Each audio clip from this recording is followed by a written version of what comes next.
betapa mulianya Al-Quran ini. Kenapa mulia? Orang Arab itu paling jago bersyair.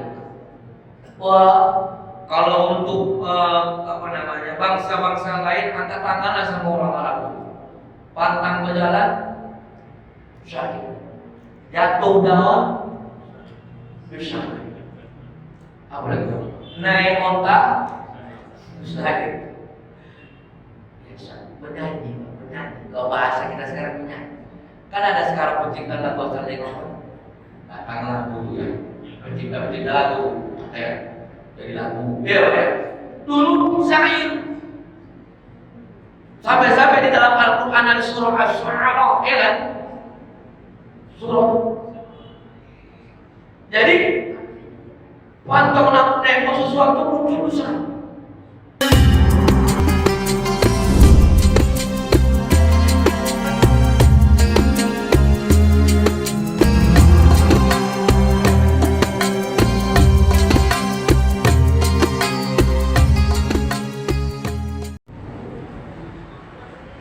Bismillahirrahmanirrahim. Assalamualaikum warahmatullahi wabarakatuh.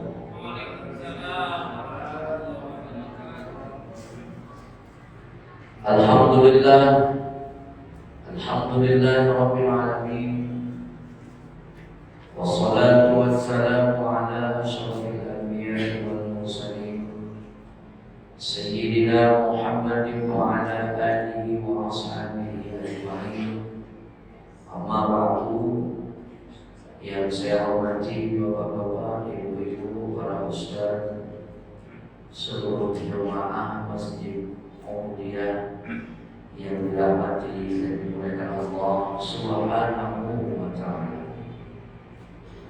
Pertama sekali dan yang paling utama, mari sama kita memanjatkan puji syukur kita kehadirat Allah Subhanahu wa ta'ala atas segala nikmat yang masih Allah anugerahkan kepada kita, sehingga malam yang berbahagia ini kita dapat bertemu kembali, berkumpul bersama di masjid yang kita cintai ini dalam rangka kajian rutin kita setiap malam Sabtu ba'da maghrib, yakni pengajian tafsir Al-Quran Karim. Salawat berkaitan salam tidak bosan-bosan senantiasa kita sanjung tinggikan kehadiran junjungan kita Rasulullah Muhammad sallallahu alaihi wasallam. Allahumma shalli wa sallim wa barik alaihi. Yang mudah-mudahan dengan sering dan selalunya kita berselawat kepada baginda Rasul sebagai wujud cinta dan sayang kita kepadanya, insyaallah atas izin dan ridha Allah termasuklah kita ke dalam kelompok barisan umatnya yang akan mendapat syafaat di yaumil akhir kelak nanti. Amin ya Allah ya rabbal alamin. Bapak-bapak, ibu-ibu, jamaah yang dimuliakan Allah Subhanahu wa ta'ala. Pada malam hari ini kita akan melanjutkan kembali kajian tafsir kita masih di seputar surah Maryam. Dan malam hari ini kita sudah berada di penghujung ayat-ayat daripada surah Maryam, yang mana pada malam hari ini akan kita mulai dari ayat 94, 95 sampai terakhir, ayat yang terakhir 96, 97, dan habislah pembahasan daripada semua Maryam. Baik Bapak Ibu, untuk mempersingkat kita akan mulai saja menjelaskan daripada tafsir surah Maryam yang kita mulai dari ayat 94. Allah Subhanahu wa ta'ala menyambung firman-Nya, A'udzu billahi minasyaitonir rajim. Laqad ahsahum wa'addahum 'adda. Dia Allah benar-benar telah menentukan jumlah mereka dan menghitung mereka dengan hitungan yang teliti. Sebelum ayat ini kemarin sudah kita jelaskan bahwa Allah mengatakan tidak ada seorang pun di langit dan di bumi melainkan akan datang kepada Allah yang Maha Pengasih sebagai seorang hamba. Ketika nanti di yaumil akhir, Bapak Ibu, semua manusia itu akan menghadap Allah dan statusnya sama. Apa itu, Pak? Hamba. Hamba. Tak ada yang menjadi pemimpin, tak ada yang menjadi penguasa, tak ada yang menjadi penolong. Semua statusnya sama. Seluruh umat manusia datang kepada Allah menyandang status hamba. Setelah bertemu kepada Allah, menghadap Allah Subhanahu wa taala. Lalu di ayat malam hari ini Allah katakan Allah benar-benar menentukan jumlah mereka, menghitung mereka dengan hitungan yang teliti. Para ulama kita menjelaskan di ayat 94 ini bahwa semua amal dan takwa mereka itu telah tercatat dalam kitab yang amat teliti. Siapa Pak yang mencatat kitab? Malaikat Raqib dan Atid. Kalau bahasa Al-Quran Kiraman Atid. Bisa selik Pak malaikat tadi. Bahasa selik itu apa sekarang? Ayo Pak ya Allah, kemarin pernah orang tujuh kita kecatat Bu, bisa gitu Bos? La yaqsuna ma amarahum wa yaf'aluna ma yu'marun. Malaikat itu adalah makhluk yang tak pernah ingkar kepada Allah, senantiasa taat kepada Allah dan melakukan segala apa yang diperintahkan oleh Allah Subhanahu. Makanya Pak, kenapa ketika bumi Allah ini diciptakan, yang Allah jadikan khalifah di muka bumi Allah ini adalah manusia, bukan malaikat. Karena malaikat ini sifatnya itu aja. Kalau sujud aja. Kalau rukuk aja. Tak nafsu. Sementara dunia ini perlu dikelola dengan nafsu. Macam mana mau begini supaya cantik pasang kuah, macam mana begini supaya sobi pasang nasi. Itu kan apa? Kerja apa itu? Nafsu. Itu dia ya. Jadi ketika Allah nanti menghitung segala amalan manusia yang sudah dikumpulkan oleh Allah Subhanahu wa taala, tak ada yang sendiri. Dan itulah yang akan kita pertanggungjawabkan di hadapan Allah Subhanahu wa taala. Baik yang buruk, baik yang baik maupun yang buruk, semua akan dihitung oleh Allah Subhanahu wa taala. Makanya kata ayat ini, wa'addahum 'adda, Allah akan menghitungnya dengan sangat-sangat teliti. Wa kulluhum ati yaumal qiyamati farda. Dan setiap orang dari mereka akan datang kepada Allah sendiri-sendiri. Kalau di dunia ini ada problem, ada lawan datang tiba, ada saudara, ada famili, ya Pak, ada keluarga, pada proses minta bantuan LBH, minta bantuan advokat, minta bantuan apa lagi Pak? LSM dan lain sebagainya.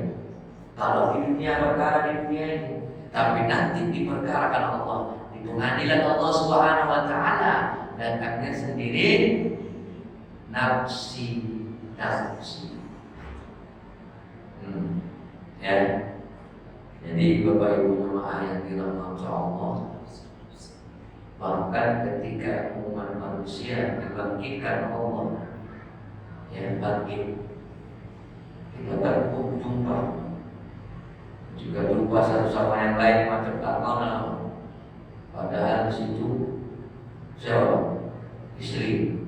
Istri yang di dunia kita cintai, suami yang kita sayangi. Di sana yauma yafirrul mar'u min akhi. Semua pada hari itu seseorang dari saudaranya, ummihi wa abi, ibunya, ayahnya, sahibatihi wa bani, suami, istri, anak. Likulli imri'in minhum yauma idzin sya'nu yughni. Masing-masing setiap pribadi orang sibuk dengan urusannya sendiri, masing-masing. Kalau kita bayangkan nanti di hari kiamat itu, ya Allah, sendiri-sendiri mempertanggungjawabkan segala amal kita ketika kita di dunia ini. Dan ini Allah ceritakan langsung Pak. Allah jelaskan langsung Pak di dalam Al-Quran, supaya orang-orang beriman bisa mengambil iktibar bahwa segala sesuatu yang disampaikan Allah di dalam Al-Quran ini pasti akan terjadi. Pasti akan terjadi. Tak ada satu hal, tidak ada satu perkara pun yang Allah sampaikan di dalam Al-Quran ini yang dilewatkan. Kalau ibarat kita nonton kaset, dipercepat, itu nggak ada. Semua akan berjalan sesuai dengan keadaan. Itulah dari nanti di hari kiamat nanti, pada hari akhir nanti. Nah, baru ayat selanjutnya, ayat 96, Allah lanjutkan, innal ladzina amanu. Allah kasih kabar gembira. Allah kasih kabar gembira. Apa kata Allah? Innal ladzina amanu, sesungguhnya orang-orang yang telah beriman. Orang yang telah beriman, wa amilus shalihat, dan orang yang telah beramal shalih. Kenapa iman dan amal soleh selalu bergandeng? Seolah sesuatu hal yang tak bisa terpisahkan. Kenapa kira-kira? Karena tidak akan dinamakan iman kalau dia tidak beramal soleh, dan tidak dikatakan orang yang beramal soleh tanpa iman. Jadi kesatuan, dua kesatuan iman, dua tapi satu kesatuan. Jangan mengatakan kita beriman, ya Allah, aku beriman kepadamu, aku beriman kepada hari kiamat, sholat kagak, puasa entar.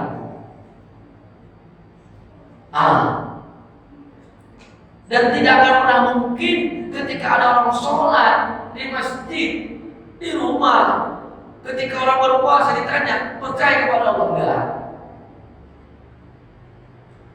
Ada dua hal ini merupakan satu kesatuan yang tak bisa terpisahkan. Orang yang beriman sekaligus dia beramal soleh, karena iman itu Bapak Ibu yang dirahmati Allah, Iman hati, tasbitu bil qalb, takriru bil lisan, wa a'malu bil af'al. 3 rangkaian. Ya kan? Diucapkan dengan lisan, ditetapkan oleh hati, dikerjakan oleh perbuatan. Baru iman. Jadi kata Allah, sesungguhnya orang-orang yang beriman, orang-orang yang beramal soleh, saya ja'alu lahumur rahmanu wudda. Orang yang beriman, orang yang beramal soleh atau orang yang mengerjakan kebajikan, kelak Allah yang Maha Pengasih dan akan menanamkan rasa kasih sayang dalam hati mereka. Makanya Bapak Ibu yang dirahmati Allah, menjalin hubungan saudara sesama muslim yang dilakari oleh rasa kasih sayang tidak akan terhenti sampai di dunia ini aja. Orang yang menjalin hubungan persaudaraan sesama muslim yang dilandasi dengan kasih sayang di dunia ini tidak hanya berlaku ketika di dunia saja. Hubungan ini akan lanjut sampai di mana, Pak? Di akhirat. Kenapa? Karena salah satu syafaat yang dijelaskan oleh para ulama kita, dari sekian banyak syafaat nanti, salah satunya adalah pertolongan saudaramu yang seiman, yang kalian menumbuhkan rasa cinta dan sayang kalian dalam Islam. Makanya dikuatkan Allah dalam ayat ini bahwa orang yang beriman, orang yang beramal saleh, Allah akan menjadikan, Allah akan tanamkan rasa kasih sayang dalam hati mereka.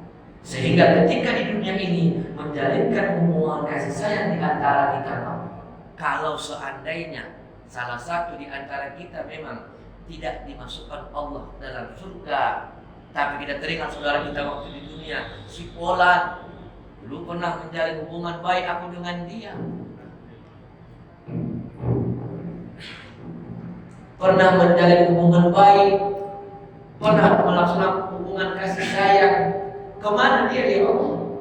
Oh, si Polan setelah ditimbang-timbang rupanya agak berat sedikit dosanya dari amal, jadi singgah dulu dari neraka. Ya Allah, kami sudah berjanji waktu di dunia ingin menjalin hubungan persaudaraan bukan hanya di dunia, kami ingin juga di akhirat kelak kami berjumpa ya Allah.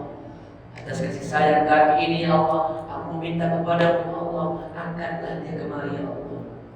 Izin Allah, karena doa saudara-saudara kita seiman yang menjalin hubungan silaturahmi dengan kasih sayang, Allah kabulkan permintaan kita, maka saudara kita tadi diangkat, dipertemukan kembali kepada kita di dalam tempat yang sangat kita rindukan, yaitu surga Allah. Bapak Ibu jemaah yang dirahmati Allah Subhanahu wa taala, betapa kuatnya hubungan kasih sayang sesama. Pak, dulu Rasulullah SAW bagaimana menyatukan dua suku yang latar belakangnya beda, antara orang Muhajirin dengan Ansor. Siapa Muhajirin? Orang yang hijrah dari Makkah ke Madinah. Orang Ansor adalah penduduk yang menerima saudaranya dari Makkah. Watak berbeda loh Pak. Kenapa berbeda wataknya? Kondisi alam, kondisi adat, kebiasaan. Kalau di Mekah itu Pak kebiasaannya keras loh Pak. Keras. Ya, keras mereka. Sahabat-sahabat Rasulullah yang telah masuk Islam, yang telah berbaiat kepada Rasulullah, bagaimana disatukan oleh baginda Rasul dengan orang-orang Madinah? pasca hijrah pertama kali yang Rasulullah di kota Madinah ini, dengan beberapa tahap Rasulullah melaksanakan hijrah. Satu modal Rasulullah. Bagaimana bisa mengakurkan mereka ini dengan satu musik? Menanamkan mahabbah, rasa cinta di antara keduanya. Sehingga maaf, gak tanggung-tanggung. Ketika udah orang Ansor menjalin orang Madinah kan Pak kaya-kaya, alhamdulillah yang namanya orang hijrah itu kan Pak maaf paling bawa harta seadanya, mana bisa bawa Pak. Otomatis sampai sana kalau nggak ada pekerjaan, kalau nggak ada relasi makan lumayan. Tapi Rasulullah SAW menanamkan kasih sayang di antara orang-orang muhajir, antara orang-orang Ansor, sehingga terjalin. Gak apa lagi disuruh-suruh. Ketika orang Ansor ada punya 2 rumah, satu untuk kalian ya. Ketika orang Ansor ada anak-anaknya dinikahkan kepada mereka. Bahkan maaf Pak, ada istrinya Pak yang 2, 3 diceraikan dengan satu agar bisa dinikahkan dengan saudaranya. Sebegitu dalamnya Pak. Kalau harta udahlah, hartaku harta. Makanya di awal-awal dulu Pak, di awal-awal Islam dulu, saudara sesama Muslim bisa mewarisi harta. Misalnya saya Ustaz dari Mekah ke tempat Ustaz Rahmat di Madinah, saya dekat dengan dia, hidup dengan dia. Ketika saking cintanya Ustaz Rahmat maaf izin mengamanahkan nanti sebagian hartaku, bagikan dengan warisan sekian untuk saya. Sebegitunya Pak di awal-awal Islam itu. Tapi setelah turun semua ayat-ayat tentang warisan, maka Allah tetapkan bagaimana pembagiannya. Begitulah Rasulullah tanamkan kasih sayang cinta di antara muhajirin dengan orang Ansor. Jadi di ayat 96 ini menjelaskan Allah menanamkan kasih sayang di dalam hati selama hamba-hambanya yang mungkin bertakwa dan tetap mengerjakan amal soleh. Ini berarti bahwa setiap orang yang benar-benar beriman selalu mengerjakan perbuatan yang baik. Makanya Bapak Ibu, begini, ada istilah begini. Orang yang beriman, kalau imannya benar, itu Pak secara otomatis mereka akan melaksanakan segala apa yang diperintahkan Allah Subhanahu.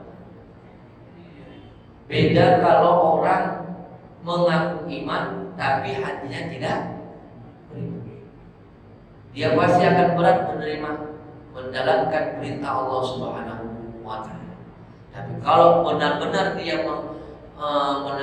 muncul keimanan di dalam hatinya dengan penuh kesadaran, ya, maka secara otomatis segala perintah Allah itu akan dilaksanakannya. Itulah iman. Ya. Walaupun terkadang memang iman ini sifatnya Pak yazid wa yanqus. Kadang-kadang naik, kadang-kadang ya kita nggak usah mulu-mulu lah. Kita ada yang di sini Ustaz. Kalau lagi naik Bu, iman tuh, oh jangan coba-coba. Mau diajak apa aja ngalah. Coba lagi turun. Ayo, begitulah. Al-iman yazidu wa yanqus. Tapi para ulama kita membuat kiat bagaimana supaya iman itu kalau bisa stabil. Makanya kata ulama kita perbanyak membaca sejarah Rasulullah. Perbanyak, karena orang yang perbanyak membaca sejarah Rasulullah SAW itu terdorong hati Rasul. Meresap. Perbanyak membaca Al-Quran, memahami, mentadabburkan Al-Quran. Kalau malam ini kan ibu bapak ibu lagi belajar Quran kita ini. Kalau ada orang yang mengajak ke sana, tak akan mau ibu. Sana ya, ini ada acara di kubur buatan terogi kalah dulu. Karena posisi hati lagi apa? Iman tuh. Coba di rumah, pas lagi galau, atak kawannya mobil ayo nyanyi karaoke segala macam, makanya itu. Nah, jadi bagaimana kiatnya supaya kita bisa jaga? Kita lakukan hal-hal yang bisa mendorong iman yang stabil. Baik Bapak Ibu, itu di ayat 96 ya, bahwa orang-orang yang beriman dan beramal saleh itu disayang Allah Subhanahu wa taala dan manusia. Bukan hanya manusia yang sayang sama kita, tetapi Allah Subhanahu wa taala juga sayang kepada orang yang beriman dan beramal saleh. Jadilah kita orang-orang yang beriman dan beramal saleh. Amin. Kemudian Bapak Ibu, di ayat 97, ayat terakhir. Habis itu kita diskusi ya. Fa innama yassarnahu bilisanika litubashshira bihi muttaqina wa tunzira bihi qauman ludda wa kam ahlakna qablahum min qarn hal tuhissu minhum min ahadin aw tasma'u lahum rikza. Di ayat 97 Allah Subhanahu wa taala mengatakan, maka sungguh telah kami mudahkan Al-Qur'an itu dengan bahasamu Muhammad, agar dengan itu engkau dapat memberi kabar gembira kepada orang-orang yang bertakwa.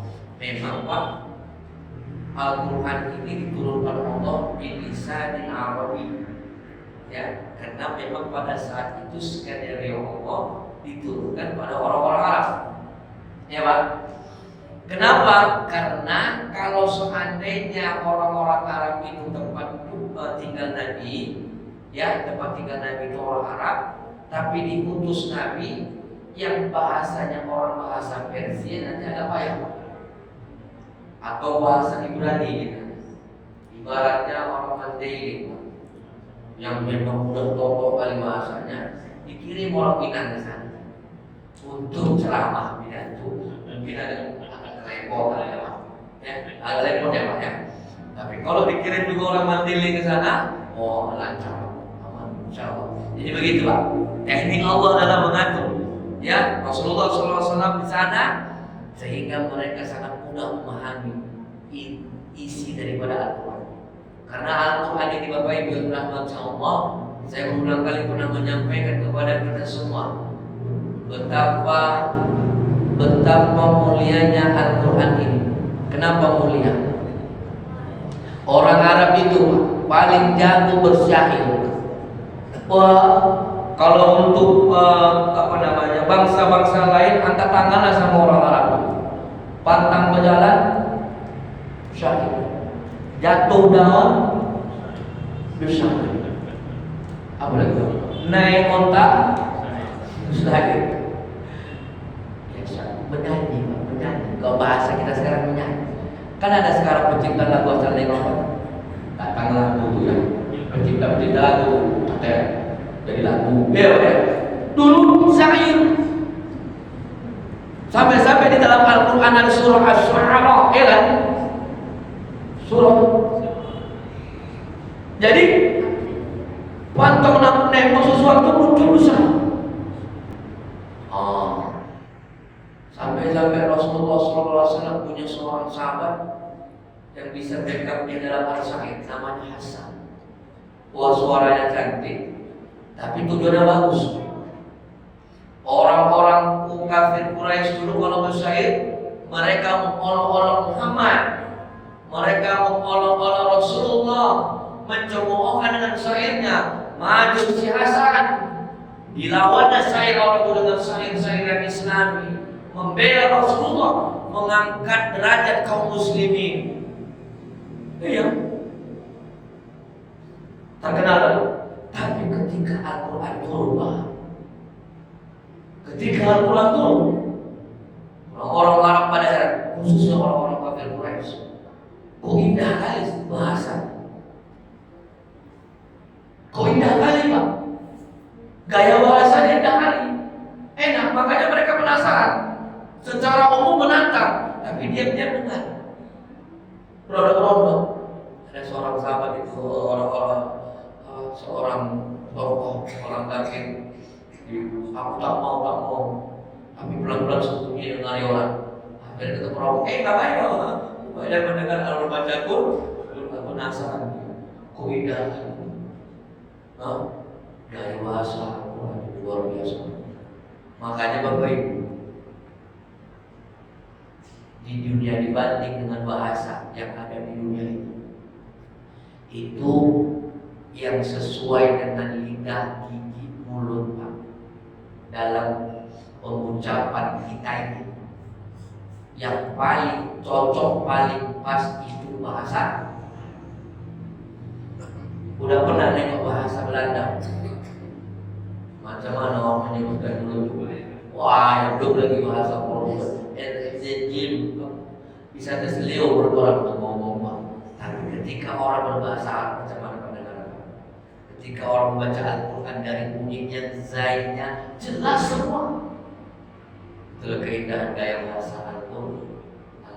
Makanya kata Allah di sini, ya, Nabi Muhammad SAW diberikan Allah, ya, bahasa Al-Quran agar dengan itu dapat memberi kabar gembira kepada orang-orang yang bertakwa dan agar dapat memberi peringatan. Jadi Rasulullah SAW itu Bapak Ibu, selain dia bertugas sebagai syahidan, saksi, sebagai Rasulullah, selain Rasulullah sebagai apa bahasa kita, cahaya yang menerangi, ya, Rasul itu tugasnya Pak memberikan kabar. Apa kata Rasulullah dalam banyak hadisnya? Siapa yang beriman beramal soleh, siapa yang puasa Ramadan, siapa yang sholat sunnah, siapa yang begini, maka nanti akan mendapatkan begini, mendapatkan pahala, akan masuk surga. Itu kan kabar gembira. Tapi di samping Rasulullah memberikan kabar gembira, Rasul juga bertugas memberikan peringatan. Apa kata Rasulullah dalam banyak hadis? Siapa yang meninggalkan sholat, man taraka sholata muta'ammidan faqad kafara zihar. Siapa yang meninggalkan sholat dengan sengaja, maka jelas kekafiran. Kata Rasul, ngeri itu Pak. Dan masih banyak peringatan-peringatan yang disampaikan oleh baginda Rasul. Terakhir ditutup ayat ini, wa kam ahlakna qablahum min qarnin hal tuhissu minhum min ahadin aw tasma'u lahum rikza. Kata Allah, dan berapa banyak umat yang telah kami binasakan sebelum mereka, adakah engkau Muhammad melihat salah seorang dari mereka atau engkau mendengar bisikan mereka?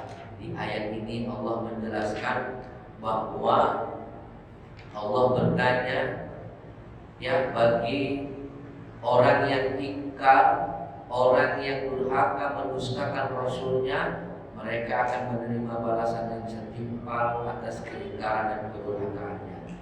Bagi orang yang kafir dan kafir, orang yang ingkar dan kafir, disediakan azab yang pedih, yaitu neraka, sebagai bukti kebenaran ancamannya. Allah menerangkan bahwa telah banyak umat-umat terdahulu yang durhaka yang dimusnahkan, dan bekas-bekas peninggalan mereka ada yang masih dapat dilihat. Siapa tuh Pak? Yang Bapak ingat? Peninggalan masih ada sekarang. Fir'aun. Sampai sekarang Pak di Mesir pun ada Pak dasarnya. Kan ada bukti kuat gitu ya Pak. Udah bukti. Kalau kita lihat bangunan Pak di kota Sodom, di daerah Yaman ya Ustaz, kalau nggak salah saya, ada nama kota-kota Sodom di daerah Yaman. Itu ada bangunan yang dibangun di zaman Nabi Lut alaihissalam. Ketika Allah menghujani batu, menurunkan gempa, memusnahkan kaum Nabi Lut, ditimpa bangunan Pak itu ditelan bumi mereka. Setelah ribuan tahun, ketika tahun 2002 kemarin, ada para pakar ingin mengecek kebenaran itu, digali Pak, kurang berapa puluh meter, tersentuh gedung bangunan yang menimpa mereka. Dikorek-korek, inilah kota Sodom yang dulu diceritakan Allah bahwa ada kaum yang suka sesama jenis, yang laki-laki suka sama laki-laki, yang perempuan suka sama perempuan, lalu dimusnahkan Allah dengan menelankan ditelan bumi mereka. Tapi peninggalan mereka sekarang masih ada sebagai bukti buat orang-orang yang bisa mengambil iktibar bahwa apa yang disampaikan Allah semuanya adalah benar, termasuk jasad Fir'aun. Bapak Ibu jamaah yang dirahmati Allah, dapat kita ambil kesimpulan dari kajian kita malam hari ini bahwa yang pertama, Allah itu sangat murka kepada orang yang menyatakan, Allah menggambarkan bahwa langit, bumi dan gunung-gunung akan terguncang dan hancur lebur bila dapat mendengar dan mengerti ucapan orang kafir bahwa Allah mempunyai anak. Di kajian kita yang lalu, di akhirat setiap hamba baik yang ada di langit maupun yang ada di bumi akan datang menghadap kehadirannya seorang diri untuk menerima perhitungan amal perbuatan mereka. Kemudian dapat kesimpulannya bahwa Al-Quran diturunkan dalam bahasa Arab agar mudah disampaikan oleh Nabi Muhammad kepada kaumnya. Banyak umat-umat di masa lampau yang telah dihancurkan oleh Allah karena kedurhakaannya, dan sampai sekarang tidak terdengar lagi beritanya kecuali informasi dan bukti-bukti yang bisa ditemui oleh umat zaman sekarang. Itulah kesimpulan kita pada malam hari yang berbahagia ini. Mudah-mudahan bisa memberikan manfaat. Sebelum kita akhiri, kita buka dulu sesi tanya jawab, diskusi dan pertanyaan kita. Ada Bapak Ibu yang ingin bertanya? Silakan.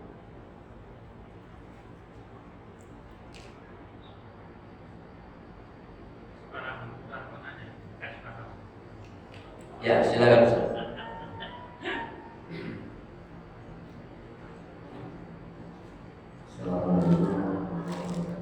Waalaikumsalam.